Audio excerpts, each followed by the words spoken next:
Backstage again with the Iowa City Jazz Festival. I'm Bob Stewart on KCCK with our next band who will be coming on here shortly. It's guitarist Julian Lage and his trio. Julian, welcome to Iowa City. Thanks so much for having us. Or back to Iowa. I think you've been here some... I've been here a few times in my life. You played at Kirkwood, didn't you? Yeah, last time was at Kirkwood. Yeah. Beautiful venue. Yeah. And your trio is here. You might want to introduce the members of your trio. Of course. I'm thrilled to have Ivan Opsvik on bass. Welcome, Ivan. Thank you. And Mr. Kenny Wallison on the drums. Oh, Kenny. How Hello. you doing? How you doing? I didn't realize it was Kenny Willison. You just said Kenny. I've heard your name before. I know this dude.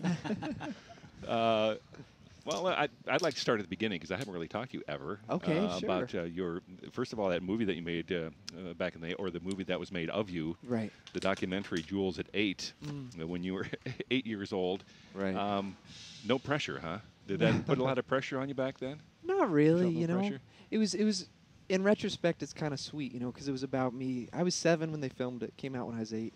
And it wasn't like I was established and it was following me around. It was more about like a little kid balancing elementary school with family life and trying to get better at the guitar. Mm-hmm. And so it wasn't, it kind of could have been anyone. It happened to be me. But I'm grateful it exists, you know. You debuted on disc at the age of 11 with Dave Grisman, who is, I was trying to explain what type of music it was. Kind of a bluegrass thing, but it's, what do you call it, dog grass or something like that? Dog music. Dog music. Dog music. What was that experience like? And he kind of became a sort of a mentor to you, didn't he? Or maybe not a mentor, but certainly. Oh, absolutely. Yeah. Well, David, I met David when I was about 9 or 10. I grew up in the Sonoma County in the Bay Area. And Grisman lived in Mill Valley at the time. And we met at a vintage guitar show, and we played, and we hit it off. And I later came to realize that David kind of had a knack for finding young people and producing their records or fostering their vision or whatever. But we just hit it off, and he said, I have this project of duets. And it was, I think, Vassar Clemens, Zakir, Hussein, Hal Blaine, Edgar Meyer, a real diverse group of people. And he said, how about we write something? So we wrote a song together and recorded it. And just having a figure like that who was so good but also kind of unusual. You know, he wasn't traditional in any one sense. He kind of had a hybrid music. That set the tone for, I think, what I continue to seek. Him, being around him, he also introduced me to a lot of people like Del McCurry and Bela Fleck and Doc Watson and people like that. So it was pretty incredible time. So were there other guitarists around that time that you were kind of gravitating towards or hearing that you thought were really kind of... really amazing? Yeah. I'd say Eddie Lang. I was starting to get into Eddie Lang. Jim Hall, always. That's kind of my guy. Yeah. Actually around the time when I was 11 was the first time I saw Kenny. Because I saw Jim Hall playing in the Bay Area at Yoshi's, the jazz club. And his trio was Scott Colley and Kenny Wallison. So it all kind of happened at the... Wow. I think my mind was blown right around that time. And that's cool. Yeah. You did this Stanford Jazz Workshop thing when there was a couple other, like Taylor Eichste and Dana Stevens and Ambrose Akinmusiri, all kind of in kind of that prodigy category. Did that help you out as far as dealing with that sort of I'd say pressure, but, you know, sharing that experience with those guys? I suppose so. You know, I went to Stanford as a teacher when I was 15, so I didn't really go studying that much. Okay.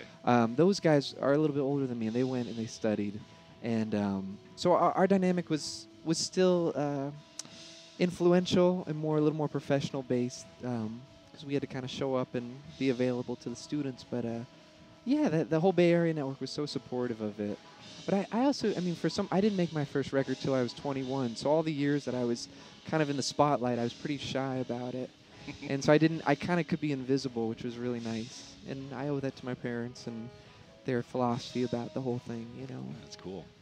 Yeah, at one point you had, I'm not sure what year it was, but you were having some problems with your hand. That, I would imagine was kind of scary. What happened along those lines? About 2-3 years ago, my left hand, it just kind of hit a wall. I wasn't able to use it that well. It was pretty clunky.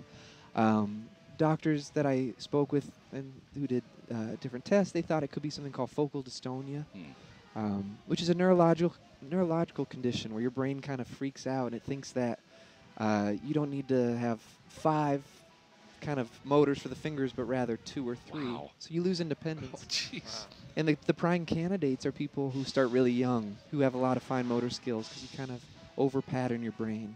Mm. Knock on wood, it turned out that it could be that, but it also could be scar tissue. And I went to doctors who just dealt with that and relieving me of that. And I also completely changed my technique on the guitar. Oh, wow. All of which kind of helped set me on a better path. So it was one of the best things that's ever happened to me, honestly. Weirdly enough. Weirdly enough. Yeah. I was listening to your Gladwell disc. Was Oh, back yeah. in 2009, and there was a song on there called Iowa. Take Oh, It. yeah. Where did that name come from? I think it was during. It doesn't mean it was more a good name, and that's why I chose it. I think it was around some presidential election, I guess, and they said that the candidate had taken Iowa, which was a big deal. So I said, Iowa taken, that makes sense. And then when I would come to Iowa, I would often play that song with my bands, and people got a kick out of it. But I'm sorry, I didn't bring it today. Oh, that's all right. We'll call something else Iowa taken. Okay. You did. We had Fred Hersher, I think, it's just a couple years ago, yeah. and you did that great duet disc with him. Thanks. That was 2013, I think it was. Yeah, something like How did that. you get involved with Fred? He's just an amazing player and composer. And Oh my God, Fred's amazing. I used to see Fred when I was a kid. He would come to the Bay Area and play a lot. And when I was in college at Berkeley in Boston, I saw him at a Starbucks. And I went up and I said, "Are you Fred Hirsch?" He said, "Yeah." I said, "Can I study with you?" He said, "Sure." So he said, "Come to New York next week. I'll be there." And so I went, took a lesson, and we played for a portion of the lesson. It went really well. And he said, "Well, we should play, you know." So we did some stuff at the Jazz Standard, some stuff at the Katana Room, on and off for about 2 years until we said, "Okay, let's do this. This seems worth it." And we made a record, and we don't get to play that much these days. Yeah. He's doing his thing, I'm doing mine, Sure. but I hope we get back into the swing of it soon. And talk about your work with Nels Klein, which is a totally different scene, kind of more of an avant-garde thing that you did last year, I think, wasn't it? Or have you as an ongoing thing? That's it's definitely ongoing. Our record came out last year. Nels, I knew from his work with Wilco, and I knew him from his solo work when I was about 16. He came through the Bay Area, and I went to see him and opposite Charlie Hunter, and weirdly enough, I had kind of poached his rhythm section as a teenager. They were Bay Area guys, Devin Hoff and Scott Amendola. But we met through Jim Hall. Actually, with Jim, we would host these lunches once a month for Jim to kind of get him out of the house and just in the last couple years of his life. Yeah. Huh. And it was a wonderful crew, and Nels was kind of brought into that scene, and we would miss each other every month. I'd be away or he'd be away. And then one day it hit. We were both in the same place at the same time, and we met at the lunch, and so we should play together. And, you know, come over to my house, check out this guitar, and the rest is kind of history. He had a show at kind of a new music avant-garde festival, and he said, "I want to do it with 2 guitars and cello. Are you in?" I said, "Yeah." And then the cellist couldn't make it, and so he said, "Well, are you okay with it being 2 guitars?" I think he was avoiding 2 guitar projects because he has had a lot of them. Guitar players tend to do that. You just have lots of guitar duos. And we made the record, and we're thrilled with it. And we're just playing this week at the Montreal Jazz Festival, and we're working on a new project now. Neat. I totally skipped over your work with Gary Burton. I'm sure that was fairly important. Yeah, it was part in your life, because he's had all these phenomenal guitar players that he's, like you mentioned, Dave Grisman working with new people, and Gary, Larry Coryell and Pat Metheny, and all those guys, Schofield and those guys that came through Burton's band. What was that experience like, and how important was that for you as far as furthering your education and your career, for that matter? Well, huge. It was huge, and it's a total honor to be a part of that trajectory. But more than anything, I really I love Gary, and he's like a family member. I mean, we started working together when I was 12. He saw me on the Grammys, and he wrote me a letter, and he said, I got this letter in the mail from Gary Burton, and he said, "Hi, I saw you play." I mean, I played all of maybe 20 seconds on TV. And he said, "I really enjoyed that. I have this gig at what's called the TED Conference." This was before the TED Conference was huge. And so we played a gig when I was 12 in Monterey, did that. It went really well. There were subsequent tours every year. Until about 15, we made a record, and then we made some more records. But Gary's disposition as a leader is really stunning. You know, he's not only a virtuoso, but he takes risks. He's not a precious person who micromanages. He's kind of he embodies really wonderful behavior and ability, and just he's a professional. And that's really evident in his playing, but also the way he treats his band, the way he structures set lists, the way he produces records, the way he talks about, building a foundation as a leader in the jazz world. So I always felt like I had the best seat in the house every night. Were I'd you watch allowed him. input in that band? As your Sure. ideas make it to the forefront? That's kind of the hip thing about Gary is he doesn't write a lot, but he's a great curator of his friends' compositions. So every time we do a project, he would solicit any songs I have. And I remember I'd bring a batch of 10, and he'd pick 3, and then I'd bring a batch of however many, he'd pick a couple. And so he let the bands be a sum of all the people in it. So, and that's why all his bands sound different, but great, in my opinion. Yeah. I was reading through your stuff, and one name poked out at me was Yoko Ono. What did you do with Yoko? We did some recording on her most recent record. Okay. And I'm good friends with her son, Sean. Oh, okay. And I know Sean through Nels. And it's kind of this certain crew in New York. And they wanted me to be part of this kind of jazz project. And so I played guitar on it. And she really liked that, seemingly. And so we did 2 other recordings that I don't think have been released, but they're basically myself, a tabla player, and her doing improvised Indian-style music. And Yoko's one of my heroes, and she has been for a long time. I kind of think of her and Wayne Shorter in similar terms, as far as just being a force of nature. Yeah.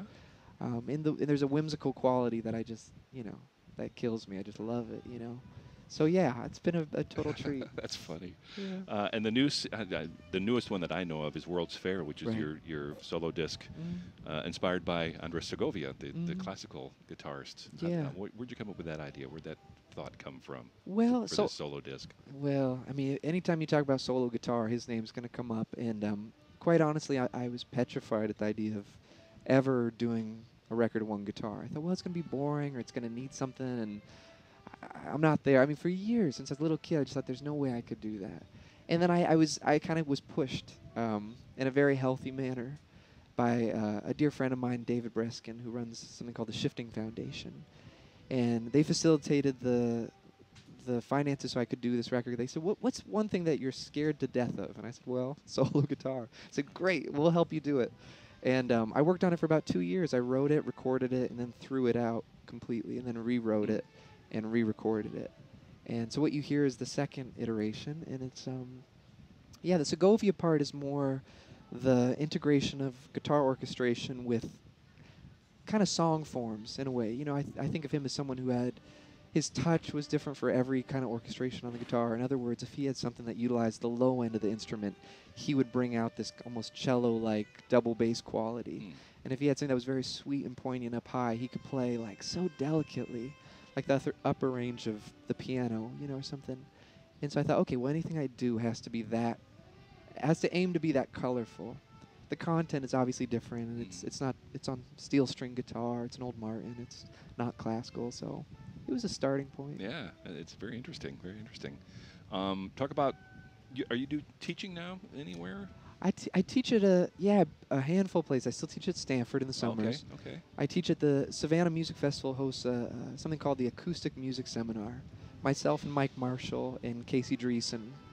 And we teach it for a week, and it's basically kind of for the new acoustic music scene. Fiddle players, banjo, double bass, guitar, vocals.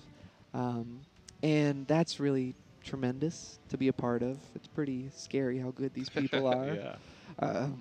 Excuse me. Beyond that, for a while I was teaching at Berklee College of Music and at New School and privately, but I've been doing less of it just because I want to play a lot more. That's understandable.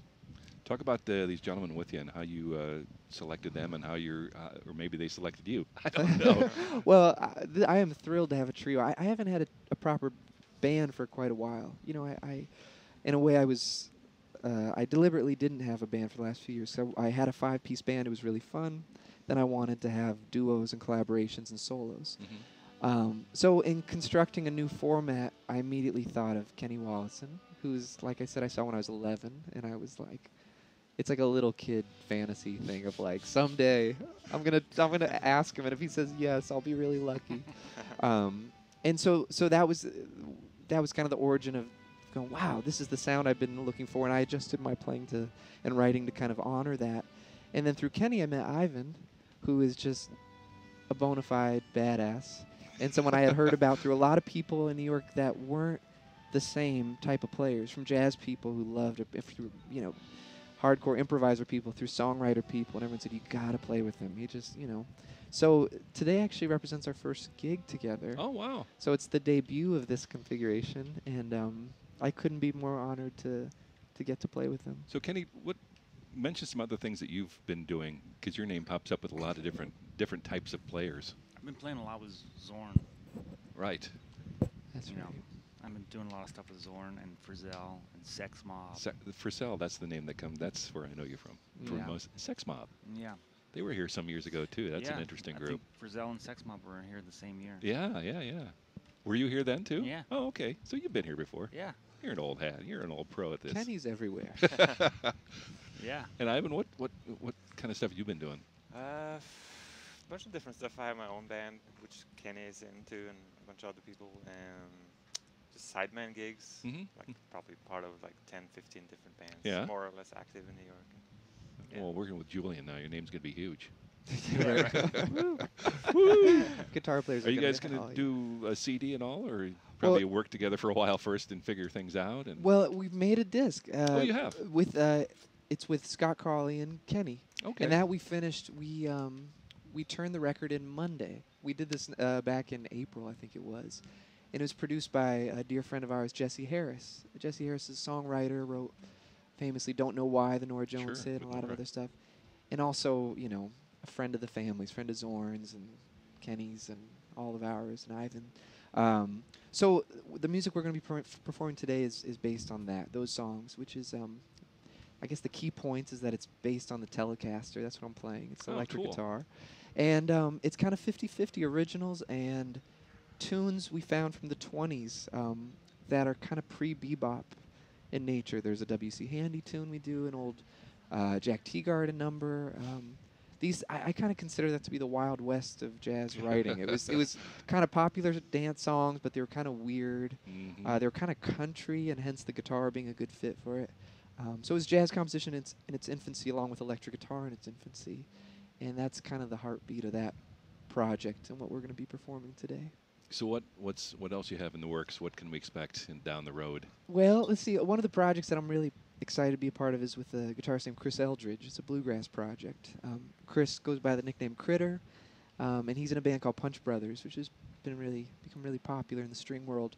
So we have a 2-guitar and singing duet. He sings, I sing harmony, poorly, but I'm in there, and we play. It's just harmony. It's I just can harmony. figure that out. You can always turn me down.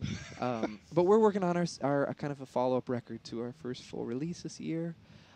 Like I said, Nels and I are working on a new record. I want to get this trio record out in the new year, and just kind of, I don't know, starting to tour this music. Are you going to work with Zorn at all? Yeah, well, yeah, we've done some playing together. Oh, you have? Okay. Yeah, we had some really fun stuff, and I'll be helping along with Kenny, but on a different night than Kenny, premiering these new bagatelles that he wrote, these short form pieces. Every Sunday afternoon, I think, for the next couple months in New York at the Stone. Oh, neat. He's put together these kind of unusual combinations to debut the music. So I'll be playing Zorn's music then, and then I think I have another residency there in 2017. Oh, okay. God willing. I'll try to make it through the afternoon. Well, we're looking forward to your set this afternoon, Thank you. guys. Thanks so much. Kenny and Ivan and Julian, and Thanks, pleasure Bob. to have you back here for a few minutes to take some time out and bring Yeah. us up to speed on what's happening, man. Absolutely. Thanks for your time, too. We really appreciate it. You bet. Thanks. Okay.